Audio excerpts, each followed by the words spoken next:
Assalamu alaikum warahmatullahi wabarakatuh, everybody. This is me, your host, Preacher Moss, and you are, of course, in tune with the Shout Out Show. I want to give a special shout out right off the top to my main man, Doug Robertson. I'm going to tell you a little bit about Doug Robertson. Doug Robertson basically saved my film, the sound part of my film, my comedy concert film. Love Supreme and Anatomy of Gratitude. He's been riding with me for a long time, so please keep him in your prayers. Some of the things that you see produced by me are actually things that Doug took his hard time and he committed to make sure I gave you the best product that I could at that time. So big shout out for Doug. I want to get to today's topic, and I want to make sure I get to it quickly because we are in a, I want to say we're in a bit of succession about some of the ideas that we're talking about. Yesterday was about when the dust settles. The day before that was white supremacy, serial killers, and dollar stores. And I want to make sure that I'm able to tighten some of the ideas around to be able to make sure that we have a format that you can apply or you can refer to outside of just the regular argument that we're having. Not even an argument, excuse me, the discussion that we're having. Today's topic is compassion and mercy in the age of leaderless organizations. People go, what is a leaderless organization? Well, you can have a good leaderless organization, you can have a bad leaderless organization. And in terms of how people frame themselves in groups. Now, in the African American tradition of freedom pursuits, liberation language, liberation movements, we've always had a mercurial leader. Coming out of the 30s, 40s, 50s, 60s, we've always had that leader, an identifiable leader. For the civil rights movement, of course, it was Martin Luther King and his people that he had around him, his brain trust. And of course, with the Nation of Islam, we had the Honorable Elijah Muhammad, Malcolm X, and even the Sunni Muslim back then, the Ahmadiyya movement back then with Dakota Stanton and her husband. So there's always been an identifiable leader. Then we came across a series of events whereby passion, emotion, information, and urgency spurned a situation, a scenario whereby the movement was driven by the idea. It wasn't manufactured. It wasn't housed up underneath, under a leader, if you will. And there are good representations of leaders' organizations, and then there are bad ones. So let's take a bad leaderless organization. The KKK is a bad leaderless organization, not because they do bad things, but they're a leaderless organization because some time ago they got out of the space of where they were trying to have one distinctive leader who determined policy for the rest of the enclave, if you will. And I think it's interesting because those groups of leaderless organizations, they don't have to worry about compassion or mercy. On the flip side, the people who seek good, the people who seek change, the people who seek justice and equality have always been hampered by the fact that at some point in time, we've always had to have a leader to lead us. And I won't go into too much detail because it's probably a whole different story. We put a lot of hope in President Barack Obama, for instance. We wanted him to be our leader, particularly in the Black community, that would take us in some regards to the promised land. But we found out, you know what? He's more a politician than he's a leader. And he found that out too. I think he wouldn't argue about that point. My issue here is now we have a situation scenario. We are ground zero in terms of how we're going to frame moving forward. When I said when the dust settled yesterday, I touched on a couple of things, meaning what's a systemic understanding? We talk about systemic racism. What is systemic progress? How have we not gotten to the idea of systemic progress, institutional progress? I think sometimes we categorize ourselves as having to be the yin and the yang to everything that bad that happens. Sometimes the bad that happens, it needs to be compartmentalized and moved over to the side. The idea of leaderless organizations is the fact that as we move further and further, particularly with the age of social media, you're going to see more and more people who are going to move to this aspect of expression, and also this aspect of leadership. Now it becomes localized. I don't need to talk to a headquarters. I don't need to talk to a state chapter, something like that. I have emotion, I have information, I have a sense of urgency, and I can do what I want to do without having to check with so and so and check with so and so. Is that the right thing right now? Is that the right space? Because there's a danger to that, but there's a wisdom to it. We are in a space where think about it. We engage things we don't even understand that these are leaderless organizations. Sometimes when you make a phone call, you realize you'll go through a whole plethora of different formats, different dial this, dial that, punch one, punch three. That is leaderless.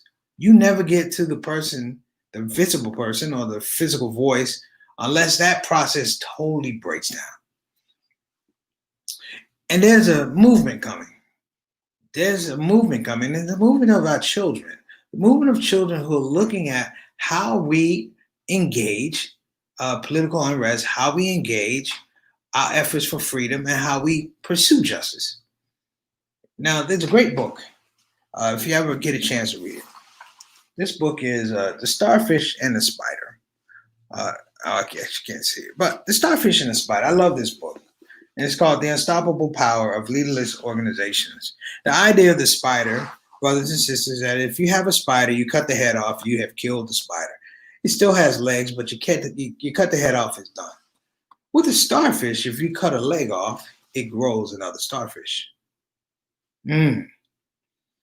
It speaks to the idea that we can potentially segment our arguments and segment, if you will, our actions and segment our activism. Why is this interesting? Because I've been a part of leaderless organizations. A call comes from New York. I pick the call up in DC, and then I call from DC to the UK, and there's no one over us. There's no one over us. And we still seem to be able to get things done. We still be able to execute the things that we're talking about. We've just had a situation with COVID, a situation with riots and protests. And for one, nobody could tell us literally who the leader is. I'm talking about on the protest side. I'm talking about on the service side. And if you really think about it, I don't think that, and this may be not controversial, I don't think Donald Trump is a leader. I think he's a figurehead for a leaderless organization. And if we did the DNA and tried to figure out who the people are who are influencing Donald Trump, I think we'd be amazed that some of the people that are influencing Donald Trump have no care and they have no interest in the welfare of people in the United States, people like you and me. On the other side, it seems that leaderless organizations can be a very, very effective strategy. And I'm intrigued to find out what some of you would think, but it's something that we have not talked about. If you think about it in the African American community in the last 20 years, who's been our leader? Who's been our go-to leader? You have Sharpton, you have Reverend Al Sharpton, you have Jesse Jackson, Mr. Louis Farrakhan. But each and one of those guys, while effective in their space, still at the same time are isolated for whatever reason. It might be religion. You might be viewed as anti-Semitic. You might be refused as, okay, this, that, and the other. But people find out, or people develop reasons why you can't serve effectively, why you can't be an effective leader. And the question is two things. Number one, do you want centralized leadership or do you want decentralized leadership? Centralized or decentralized? This is interesting because in the state of Minnesota, well, particularly specifically in Minneapolis, they're talking about defunding the police. They're talking about going from a centralized model to a decentralized model, which emphasizes people in the neighborhood, people in that area doing policing on the aspect that they know themselves better than the police that come in. And this is not anything new. If you guys do your homework, for a long time ago, way back when, the Great Chicago Fire, Imam Umar Dullah, his book about Alexander Webb, one of the first white converts, He talked about Chicago, the Great Chicago Fire. And the reason why it was a good fire was because back then they didn't have centralized firefighters. People paid. It was like clubs. If people paid, it was a club, and you had to pay for your fire services. It wasn't a given because the whole idea of tax structure wasn't there in some regards. But you had a fire protection club. It was decentralized. Now that's a situation where it didn't work out. My point, and not to drag, I believe that we need to start looking at leaderless organizations. For one, they keep the integrity of the people. I say the integrity of the people, the integrity of the idea, not so much the integrity of the leaders, because we don't know who our leaders are. We have a generation of leaders that they're old school leaders, but the new school leaders come up with new school things. Like leadership is not a social media campaign. And we have to look at that. There's hard evidence that you have to be you have to be a person that's really, really adept at having boots on the ground, boots on the protest ground, but boots in places where they change policy and you challenge policy. That's number one. Number two is the preservation of life and creativity. If you move around, and this is a great point in the book, they use the example of Napster back in the day. Remember Napster? A peer-to-peer, and it's like it was file sharing for music, and then MGM and the big companies came in and tried to shut it down because all of a sudden you have circumvented the centralized system of how you get music, which is the centralized system of how they make money off of you. You can't pirate it. But there's a great situation, a great scenario to bring up in the book, and I won't be long-winded, but I think it's important. They bring up the example of Cortez, the Spanish explorer Cortez, when he showed up in Mexico. And he goes to Montezuma, the leader of the Indians down there. He goes to Montezuma. And what he originally thought was that these people would be savages. And he found that these people were very, very organized. They were advanced technologically, and it was all these things. And he wanted gold. And he literally went to their leader, Montezuma, and he told him, listen, give me all the gold, I'll kill you. And Montezuma, thinking that this guy might be some religious deity, gives him the gold. But the point of bringing here is he killed them anyway. He killed them anyway. Now, flip it around. The same Spanish in New Mexico came up across the Apaches. They lost miserably to the Apaches. They couldn't kill the Apaches. They tried to make them Christian farm workers. It didn't work. You know why? Because the Apaches don't have a centralized system of leadership. They have a spiritual leader who he's just as common as the other person. He don't want to be a leader. And what they were able to do was spread out intentionality, if you will. They were able to spread out urgency, if you will. They were able to move resources. They were nimble, they were quick, and most importantly, they had sustainability. It's the same thing with Geronimo. Geronimo fought the cavalry for years, people. Not 1 year, 2 years. We're talking about a long time. And you're talking about not having the technology, not having the money, but there's something different about that type of leadership. And that type of leadership has flexibility in terms of the followers that you're going to bring. And they're not followers, they're supporters. Let me just say that. They're not followers, they're supporters. So you can roll with this man or not roll with this man, or you can pick up when you want to, you can leave when you want to. And that type of freedom is something that really, really, really intrigues me because it has a place for justice. It has a place for us to grow into leadership without necessarily having been leaders. Give you a case in point. It's a small thing, but I don't want to overlook it. It's a small thing. Steven Jackson, a former NBA basketball player. His friend is George Floyd.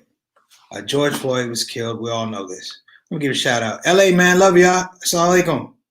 And let me give a shout out to Sister Layla. Shout out Sister Layla. Thank you, can make it. Thank you for coming. Appreciate you. Um, I'm talking about Leadless Organization, but let me put it in context for you. I'm watching the news this morning, and they interviewed Stephen Jackson about George Floyd. And I've been watching Stephen Jackson. He's done a great job. I understand he's in pain, but he said something to me that he said something this morning that alarmed me. And he said, "I have more power than Trump or Biden." He said, "I'm a leader," and I got worried.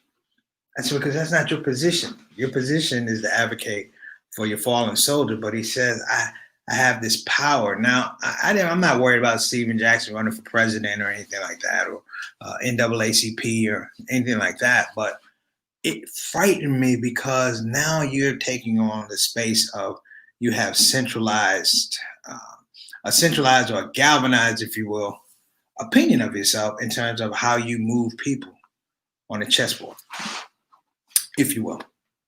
So let me begin to wrap a little bit. There are two types of situations in leadless organizations. One, there's leadership of the people. Two, there's maintenance of resources. That's the thing. The other side of it is centralized. Centralized is, I'm not saying it's bad. I'm not saying it's bad, but it's not for everybody. Could it be that the people who are marching, I'm not just talking about Black people and Latinos, I'm talking about people of conscience. Could it be that the new model will be or should be leadless organizations? Because I can tell you, looking back, we don't have Black leaders out of the 70s or the 60s, definitely, and we don't even know who came up in the 50s. Why? Malcolm's gone, Medgar's gone, Martin's gone, Mandela. I mean, he did 27 years in prison. When he came back, he wasn't the same Mandela. But my point is, what if all of us took our own intelligence and said, you know what, I'm going to apply it to the solution. I don't want to be the boss, but I want to be a part of the solution. I want to be an active member of how we challenge things without having to draw attention to myself that my ideas is more important than the next person's ideas. And now we're looking at something that's even more beautiful about leaderless organizations. In fact, you're able to contribute talent. Now, yesterday when I said, what's going to happen when the dust settles, are we going to be a community that moves forward and develops talent from this point in time? When I say talent, I mean talent that develops resources, talent that can recruit. I'm talking about talent that can change, not necessarily change the law, but interpret the law, find the nooks and crannies. If you want to understand a little bit more, look at how they did the situation in Minneapolis. Who came up with the idea to defund the police? And I don't think they're necessarily going to defund the police, but they're going to have a lot more protocols because the mayor is not in favor of it. I think they'll have a lot more protocols in terms of who protects them. What laws are there to protect them? Now, as we get to the point here, if you allow me, just a minute or two. In the United States, I would proffer that the idea of religion that was leaderless was defined as a dangerous religion. It's been defined as I'm a Muslim. Islam. What is one of the features of Islam is that we don't have a congealed leader. We don't have a pope, right? Or if it was the Flintstones, there's no Grand Poobah for Islam. There's no Grand Poobah. But it is a leaderless organization in the purest of terms, because religion, it's funny because Islam in China looks Chinese. You've heard this before. Islam in Italy looks Italian, and all these types of things. And it has to be befuddling for the people who need a centralized idea to understand how to go against it in many regards. The United States is interesting because one of the first religions that came in the 1920s, it came on the back of African Americans who were dealing with Ahmadiyas, and they somehow congealed this idea that community Not a leader, not an imam, not a sheikh, not a grand poobah, not a pope, not the Mr. Minister. It was the idea that community would be the thing that would fuel him. And they invested in community, the ultimate leaderless organization. And that is only framed by the fact that family is not a leaderless organization, but in some regards it is because it's a balance. The mom, the father. It's only when things get out of hand, or I don't want to say that what I was about to say, but I think when the balance gets out of, because what happens when you're not in that space where you spread authority, you ask for people to continue to contribute talent, it becomes very stale. And one of the things I really, really want to impart to you guys is to possibly go back and look at that thing about that show about white supremacy, serial killers, and dollar stores. Because what that is a really, really concise understanding of how people get into your leaderless organizations. In some regards, when people get nervous that you don't have a leader, what will they do? They will insert a leader. They will insert a leader. What do you think Iraq was? What do you think Afghanistan was? We have a president right now who is actually talking about bringing in federal troops over the National Guard. Why? Because he wants to squash that whole idea that people can organize, commit, and execute without having a leader. Literally, I guarantee you right now, service organizations are trying to figure out who's going to be the next leader. And this is not new. This is not new. This goes back to the Hoover days. If you look at COINTEL stuff, what did they say? They were always looking for who's going to be the next leader. Number one, either to take them out, or number two, to compromise them. All of us know this stuff. So I'm not telling you anything new. But I'm saying let's take a really, really deep look at it. Let's step back for a little bit and break down a protest. Who actually called the protest in LA?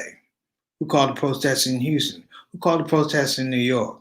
Remember the old protests like Occupy Wall Street and Occupy this and that, and then you begin to go, hey, who really did do Black Lives Matter? Because you can't find a leader for Black Lives Matter. There's no speaker for Black Lives Matter. The Me Too movement, yes, but that was 10 years ago. Someone took that idea from that sister and she had to come back and reclaim it, and still hadn't gotten full credit, I might add. But we talk about Black Lives Matter. Who could you put on CNN right now to say, I am the leader of Black Lives Matter? Think about that. Leaderless organizations. And why I say they're important, because they're probably the only organizations that can give you aspects of compassion and mercy, because it comes from the people, not from the leaders. Because people in groups committed are hard to corrupt. They're hard to scare. You'll take a bunch of Black people on a Sunday to march over a bridge. They're not even thinking about the damage because they said they're committed. Imagine if Bloody Sunday had no leader. They literally will probably have lost their minds in the scope of how can we stop it again? But we needed a king then. But even King, in his infinite mercy, sets himself up for the fact that he knows he's not going to be the leader. He's not going to cross the finish line. They said all the great Black leaders never got to see the promise that they advocated for. And no knock on Black leaders, don't get me wrong. But there is some truth to that. So as I wrap up, brothers and sisters, I'm going to ask us to reflect. When I say reflect, look at the idea that things can happen in this country without leaders and also without permission. These uprisings that we had, they're not really riots. People that riot and loot and they have their own agenda, but people who are sincere about change show up. And you can tell when they show up because they recognize the intent in one another. This is something I really, really want to come back to maybe in a couple of weeks or so. But I don't want it to be lost on the fact that we're undergoing something that's historical right now, and it's exactly what I'm talking about: compassion and mercy in the age of leaderless organizations. We have people now who have grasped the concept of leaderless organizations, and they're being extremely effective, extremely strategic. My hope when the dust settles is that we don't forget the importance of these organizations, because the same organizations, brothers and sisters, that march on the back end, there were other organizations that made sure the people who were oppressed got food. The people who were under curfew that couldn't get out to the food markets, they got food, and they carried it out to folks. And it wasn't advertised, but I'm talking about the genius of understanding need without having to have a press conference, without having to send out emails. It's the fact that food was needed. Even with COVID was a response that was, the response to COVID, if you will, was amazing, because what was people looked at need? We didn't need leaders. We needed action. So, brothers and sisters, I appreciate you going down this road with me. Tomorrow's show, I'm going to give it to you right now. What if you actually could buy a license for racial preference? Which means I'm going to let you be racist, but you're going to have to pay for a license to do it. Think about that. We'll be back tomorrow. Last shout out. Now, this is important. Layla Muhammad is the daughter of Imam Warthi Muhammad. And a little bit of history. A lot of people don't remember that when he passed, some years before he passed, he literally gave up leadership. He didn't have a masjid. He was like, he decentralized the WD Muhammad community. And he decentralized it on the idea that if you had really been rolling with him and rocking with him, you would know what to do for your particular masjid, because each masjid has its own problems and its own personality and identity.